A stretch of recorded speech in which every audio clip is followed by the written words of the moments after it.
Hello friends and my dear students, स्वागत है आप सभी का आपके अपने YouTube channel Vedanshi technical classes में। तो दोस्तों, आज के इस लेक्चर में हम लोग डिस्कस करेंगे व्यावसायिक सुरक्षा एवं स्वास्थ्य वाले चैप्टर के क्वेश्चन आंसर। अब वैसे तो दोस्तों ये जो चैप्टर है बहुत ही ज्यादा इजी है, बहुत ही ज्यादा सिंपल सा है। इनमें से जो क्वेश्चन आंसर है वो भी ज्यादा टफ नहीं पूछे जाते, लेकिन फिर भी दोस्तों जो क्वेश्चन आंसर पूछे जाते हैं वो इस तरीके से पूछे जाते हैं, इस लैंग्वेज में पूछे जाते हैं कि जनरली स्टूडेंट्स जो है उन क्वेश्चन आंसर्स को जो है सही से अटेम्प्ट नहीं कर पाते। अतः दोस्तों ऐसी स्थिति में आप सभी को मैं सजेस्ट करूंगा कि आप लोग जो है इस चैप्टर को ज्यादा से ज्यादा रिवाइज करें, इस चैप्टर के क्वेश्चन आंसर्स को जो है ज्यादा से ज्यादा प्रैक्टिस करें। और यदि आप लोगों का जैसे एक बार पहले से पढ़ा हुआ है तो भी आप लोग इस चैप्टर के क्वेश्चन आंसर की फिर से प्रैक्टिस करें।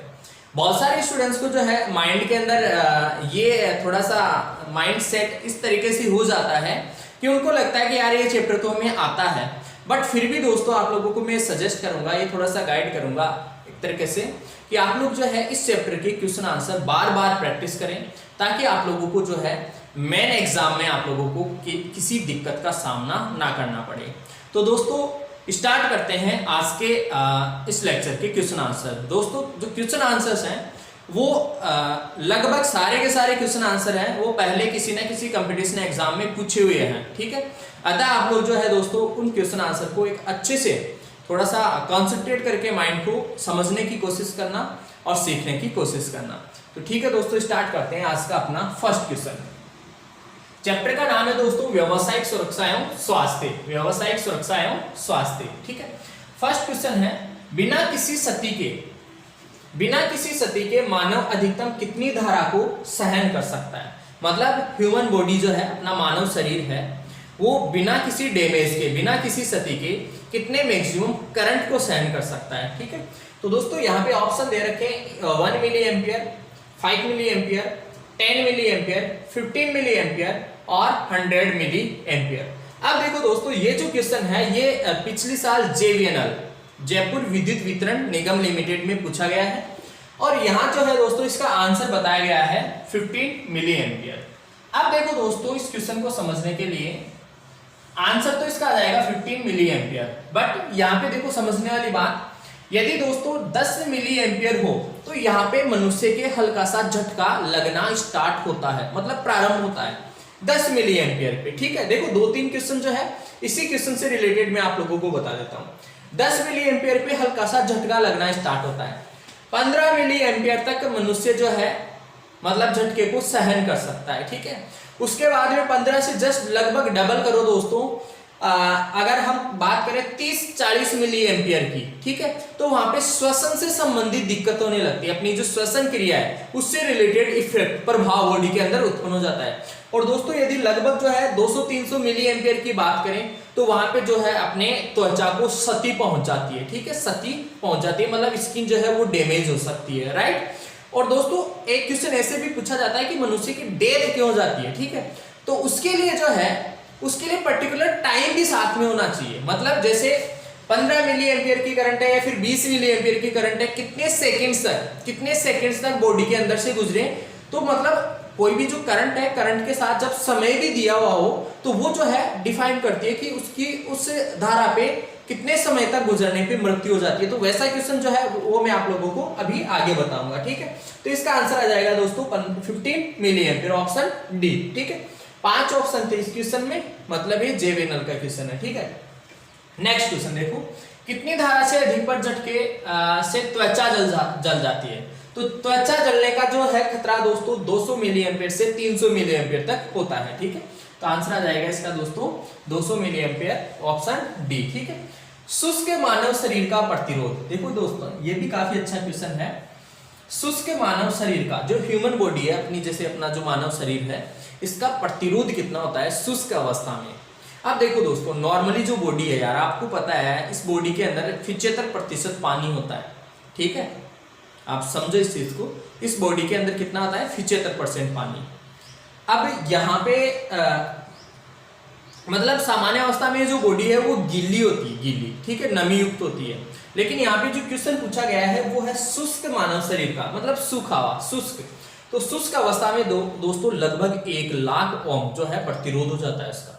50,000 से 1,00,000 ओम तक जो है ह्यूमन बॉडी प्रतिरोध उत्पन्न कर सकती है। तो यहाँ पे देखो 50,000 से 1,00,000 वाला जो ऑप्शन है वो ये 3 ऑप्शन, ये ऑप्शन तो होगा नहीं, ये ऑप्शन है बिल्कुल, ये नहीं होगा, ये नहीं होगा, तो ऑप्शन बी जो है इसका करेक्ट आंसर आएगा। ठीक है, इसके बाद में दोस्तों नेक्स्ट क्वेश्चन नंबर 4 है, सामान्य आयु व स्वस्थ शरीर का प्रतिरोध। सामान्य आयु व स्वस्थ शरीर की बात कर रहा है, स्वस्थ शरीर की, शुष्क अवस्था वाले शरीर की नहीं, स्वस्थ शरीर की, मतलब अपना जो नॉर्मल बॉडी है। ठीक है, तो इस अवस्था में देखो 0.5 किलो ओम, 1 किलो ओम और 5 किलो ओम और 10 किलो ओम। तो इस अवस्था में दोस्तों स्टैंडर्ड वैल्यू है 1000 ओम। ठीक है, ये क्वेश्चन काफी बार पूछा जाता है, इसका आंसर जो है यही होगा 1000, 1 किलो ओम, के का मतलब है 1000। ठीक है, 1000 ओम। ठीक, नेक्स्ट क्वेश्चन देखो, बिजली का झटका लगे व्यक्ति को पीने के लिए क्या देना चाहिए।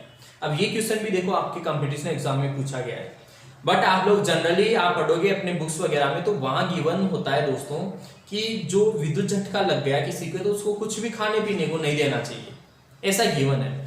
लेकिन दोस्तों उसको ना पानी जरूर पिला सकते हैं, इस बात को समझो आप लोग कि कुछ भी खाने पीने को नहीं देना चाहिए, उसको पानी पिला सकते हैं, सिर्फ और सिर्फ जो है उसको पानी दिया जा सकता है पीने के लिए, उसके अलावा और कुछ भी नहीं दे सकते।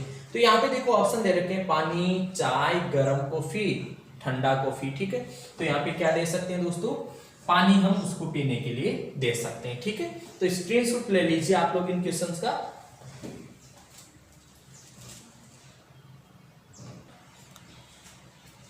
इसके बाद में दोस्तों नेक्स्ट क्वेश्चन नंबर है 6। क्वेश्चन नंबर 6, कंबल, बालू आदि में ऑक्सीजन सप्लाई रोककर आग बुझाने की क्रिया। देखो काफी अच्छा क्वेश्चन है, ये भी कंपटीशन एग्जाम में पूछा गया क्वेश्चन है। कंबल, बालू आदि से ऑक्सीजन सप्लाई को रोककर, आपको पता होगा दोस्तों कि कोई भी जो आग लगती है वो ऑक्सीजन की उपस्थिति में लगती है, और जैसे हम लोग उस चीज को ढक देते हैं, किसी चीज से ढक देते हैं तो वहां पे ऑक्सीजन पहुंचना बंद हो जाती है, इस वजह से वो जो आग है वो बुझ जाती है। राइट, तो यहाँ पे से बोल रहा है कि कंबल, बालू आदि से ऑक्सीजन सप्लाई रोककर आग बुझाने की जो क्रिया है उसे क्या कहते हैं। ऑप्शन दे रखे हैं दोस्तों, शीतलक, कंबल देना, स्मूथरिंग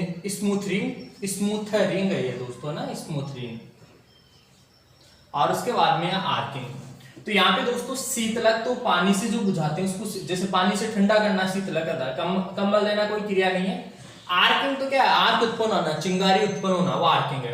एक ये है स्मूथरिंग। तो दोस्तों यही क्रिया कहलाती है, जो कंबल और बालू है उसको उससे ऑक्सीजन सप्लाई को रोककर जो आग बुझाने की क्रिया है उसको किस नाम से जानते हैं, स्मूथरिंग है ना, स्मूथरिंग। ठीक है, नेक्स्ट क्वेश्चन, कौन सा आग का कारण नहीं हो सकता, आग किसके कारण नहीं लग सकती। ठीक है, ऑप्शन दे रखे हैं, गलत फ्यूज रेटिंग। अब देखो यार, गलत फ्यूज रेटिंग होगी तो फ्यूज क्या होगा, बर्न आउट हो जाएगा, जल जाएगा। ठीक है, अब जब फ्यूज जलेगा तो आग लग सकती है, जबकि हमसे पूछा है कारण नहीं है, तो ये कारण होगा ढीले कनेक्शन। यह है दोस्तों ढीले कनेक्शन। तो ढीले कनेक्शन की वजह से तो दोस्तों आग 100% लगने की संभावना है। तो ढीला कनेक्शन रहेगा, चिंगारी उत्पन्न होगी और जो है आग लग सकती है। 3 फेज मोटर में रिवर्स कनेक्शन। अच्छा, 3 फेज मोटर, जैसे 3 फेज मोटर्स के बारे में आप लोगों ने पढ़ा होगा, जो स्टूडेंट्स फर्स्ट ईयर में है वो नहीं पढ़े अभी, तो सेकंड ईयर में जाने के बाद में पढ़ोगे। 3 फेज इंडक्शन मोटर में यदि किसी 2 फेजों को बदल दे तो उससे क्या होता है, सिर्फ उसकी घूर्णन दिशा बदल जाती है, बाकी मोटर पे कोई प्रभाव नहीं पड़ता। मोटर जो है घूमती रहती है नॉर्मली, ठीक है, सामान्य तरीके से व्यवहार दर्शाती है, तो वहां पे आग लगने का खतरा नहीं होता। ठीक है, नेक्स्ट ऑप्शन देख लें, लाइन व न्यूट्रल के मध्य क्षतिग्रस्त इंसुलेशन। अब लाइन अपना मतलब फेज तार और न्यूट्रल है, उसके मध्य यदि इंसुलेशन मतलब जो विद्युत रोधक पदार्थ है, पीवीसी वगैरह, वो क्षतिग्रस्त हो गया है यदि, तो आग लग ही सकती है। ठीक है, चिंगारी उत्पन्न होगी, शॉर्ट सर्किट हो जाएगा, उससे आग लग सकती है। ठीक है, तो यहाँ पे दोस्तों ये ऑप्शन आएगा, इसके कारण जो है आग नहीं लग सकती। ठीक है, नेक्स्ट क्वेश्चन देखो, रिक्त स्थान गिवन है, रिक्त स्थान प्रकार के आग में झाग व सूखा पाउडर अग्निशामक प्रयोग करते हैं। झाग और सूखा पाउडर वाले कौन सी किस प्रकार की आग में हम प्रयोग करते हैं। तो दोस्तों मैंने आप लोगों को बताया था, वर्ग ए प्रकार के को पानी से बुझाते हैं, सिर्फ पानी की बौछार से। ठीक है, वर्ग जो बी है, वर्ग बी में हम लोग जो है झाग और ड्राई पाउडर का इस्तेमाल कर सकते हैं, यानी कि ये ऑप्शन इसके लिए सही है। ठीक है, वर्ग सी में केवल शुष्क चूर्ण का प्रयोग करते हैं। वर्ग डी को जो है हम लोग CO2 से भी बुझा सकते हैं, शुष्क चूर्ण मिट्टी, शुष्क चूर्ण या फिर मिट्टी से भी बुझा सकते हैं, या फिर इसको सीटीसी या हेलोन जो नामक अग्निशामक यंत्र है उनसे भी बुझा सकते हैं। तो यहाँ पे जो झाग और शुष्क पाउडर है ये हम वर्ग बी प्रकार की आग को बुझाने के लिए प्रयोग करते हैं। ठीक है, नेक्स्ट क्वेश्चन देखो, वर्ग डी आग को बुझाने के लिए, वर्ग डी कौन सी होती है? वैद्युतिक उपकरणों में लगने वाली आग। तो वैद्युतिक उपकरणों में लगने वाली जो आग है दोस्तों, वैद्युतिक उपकरणों में लगने वाली जो आग है वो उसको बुझाने के लिए प्रयोग नहीं होता। देखो ध्यान से समझना दोस्तों, प्रयोग नहीं होता ये पूछा है। शुष्क चूर्ण हो सकता है, सीटीसी भी हो सकता है। ठीक है, CO2 भी आप लोगों ने पढ़ रखा होगा, CO2 भी जो यहाँ पे प्रयोग हो सकता है। फोम अग्निशामक ये प्रयोग नहीं हो सकता। तो जो वैद्युतिक आग है उसमें झाग वाला जो है, झाग क्या एक तरीके से तरल पदार्थ है, द्रव पदार्थ। तो बिजली की जो आग लगती है वहां पे द्रव पदार्थ अपन काम में नहीं ले सकते, समझ रहे हो? ठीक है, इस वजह से गैसीय ईंधन में लगी आग, गैसीय ईंधन जैसे ये CNG LPG वगैरह। ठीक है, गैसीय ईंधन में लगी आग को मैंने बताया था शुष्क चूर्ण इस्तेमाल करते हैं, में लगी आग को बुझाया जाता है। किससे बुझाते हैं? जल से नहीं बुझाते, CO2 से नहीं बुझाते, CTC से नहीं बुझाते, ड्राई पाउडर से बुझाते, बिल्कुल शुष्क चूर्ण, है ना? ठीक है, यस, इसका भी स्क्रीनशॉट ले लीजिए आप लोग। तो क्वेश्चन नंबर 10 के बाद में दोस्तों क्वेश्चन नंबर 11 है, विद्युत अग्नि के लिए अग्निशामक प्रयोग होता है। विद्युत अग्नि के लिए, विद्युत में जो आग लगती है उसके लिए कौन सा अग्निशामक हम लोग काम में लेते हैं?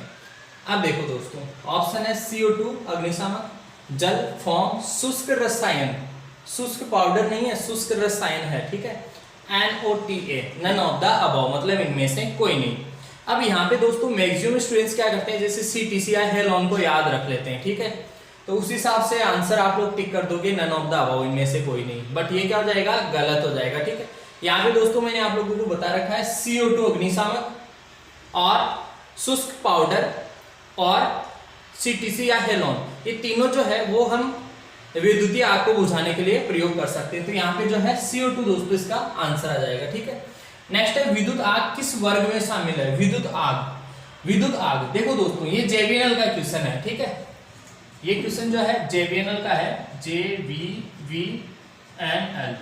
और JVNL के लिए दोस्तों आप लोग स्पेशली याद रख लेना कि जो गैसीय आग है, गैसीय प्लस विद्युतीय, इन दोनों ही अग्नियों को क्लास C में रखा गया है, क्लास C में। ये दोस्तों ये बात स्पेशली याद रख लेना आप लोग JVNL के लिए। बाकी DMRC वगैरह में आए तो ठीक है, आप ऑप्शन डी टिक कर दोगे। ठीक है, विद्युत आग जो है वर्ग डी में रखी जाती है DMRC के अकॉर्डिंग, DMRC में। अब ऐसा क्यों होता है दोस्तों difference, I don't know, but आप लोग JVNL में अगर पूछा जाए तो इसके अकॉर्डिंग करना है। DMRC में जो है क्लास डी में ही रखा गया है। ठीक है, वर्ग डी में।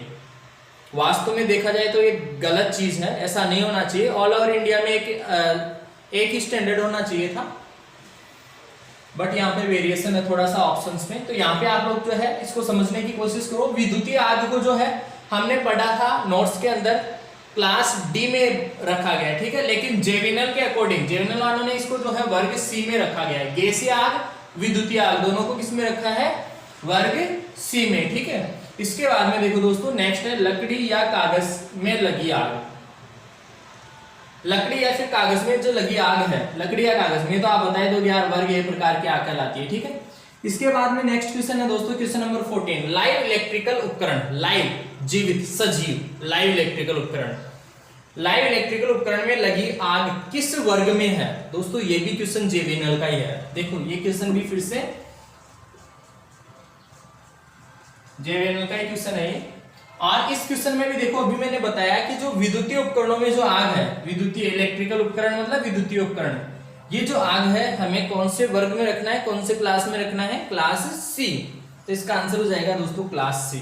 ठीक है, इसके बाद में देखो विद्युतीय उपकरणों में काम करते समय कौन सी CD सबसे सुरक्षित है? कौन सी CD सबसे सुरक्षित है? दोस्तों यहाँ पे देखो ऑप्शन है लकड़ी, एल्यूमिनियम, फाइबर ग्लास, लोहा। दोस्तों लोहा चालक है, ये काम में नहीं ले सकते, ये भी काम में नहीं ले सकते। फाइबर ग्लास और लकड़ी यहाँ पे। अब ये क्वेश्चन ऐसा है, बहुत ही इजी सा है, यदि आप लोगों का एक बार पढ़ा हुआ होगा तो आप लोग ऐसे क्वेश्चन का सही आंसर दे सकते हो। ठीक है, अब यहाँ पे दोस्तों नॉर्मली विद्युतीय उपकरणों हेतु जो है लकड़ी की CD सामान्यतः प्रयोग नहीं करनी चाहिए। क्यों? क्योंकि लकड़ी की जो सीडी है, मान लो बाई चांस बारिश वगैरह आ गई, गीली हो गई, ठीक है, उस अवस्था उसमें से करंट 100% लग जाएगा, ठीक है। तो यहाँ पे ऐसे बोला गया ना, कौन सी सीडी सबसे सुरक्षित है, तो सबसे सुरक्षित जो है वो फाइबर ग्लास वाली होती है। और आप लोगों ने आसपास जो भी अपने जो लाइनमैन वगैरह जो कार्य करते हैं उनके पास में आप लोगों ने देखा भी होगा, वर्तमान समय में जो है फाइबर ग्लास की एक सीडी वो प्रयोग करते हैं। ग्लास क्या होता है? कुचालक। ये क्या होता है? कुचालक होता है दोस्तों, कुचालक। इसी वजह से जो फाइबर ग्लास वाली सीडी है ये कुचालक होती है, ठीक है। तो दोस्तों आई होप कि आप लोगों को क्वेश्चन आंसर समझ में आए होंगे। नेक्स्ट आगे के क्वेश्चन आंसर जो है वो नेक्स्ट लेक्चर में हम डिस्कस करेंगे। तो दोस्तों ठीक है, आज की इस क्लास में इतना ही। मिलेंगे आपसे नेक्स्ट क्लास में, तब तक के लिए आप सभी को बहुत बहुत धन्यवाद।